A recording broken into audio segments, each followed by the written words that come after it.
अस्सलाम वालेकुम नाज़रीन, आज की वीडियो में हम आपको बताएंगे कि ड्रामा इंडस्ट्री की बासलाहियत अदाकारा सबूर अली ने अपनी ज़िंदगी के नए सफ़र का ऐलान करते हुए अपने मुद्दाओं को बड़ी खुशखबरी सुनाई है। सबूर अली अपनी हालिया वीडियोज़ में खूबसूरत गुलाबी लिबास में नहायत दिलकश नज़र आ रही हैं, जहां इनके शोहर ने उन्हें खुशी के इस लम्हे पर मोहब्बत से भरपूर तोहफे दिए।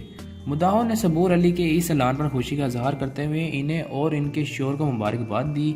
सबूर की ज़िंदगी के इस खूबसूरत लम्हे पर पाकिस्तानी शोबिस इंडस्ट्री के दीगर सितारे भी इन्हें मुबारकबाद दे रहे हैं। सबूर अली ने अपने कैरियर में बेशुमार कामयाब ड्रामों में काम किया है और इनके मुद्दा अब इन्हें ज़िंदगी के इस नए किरदार में देखने के लिए बेहद पुरजोश हैं। उम्मीद है सबूर अली के लिए ये नया सफ़र खुशियों और कामयाबियों का बायस हो। ये हमारी दुआ है और हम इनके ख़ानदान के लिए नेक तमन्नाएं रखते हैं। अगर आपको हमारी वीडियो पसंद आई हो तो हमारे चैनल को सब्सक्राइब करें, बेल आइकन को क्लिक करें ताकि आपको हमारी आने वाली हर लेटेस्ट अपडेट मिलती रहे।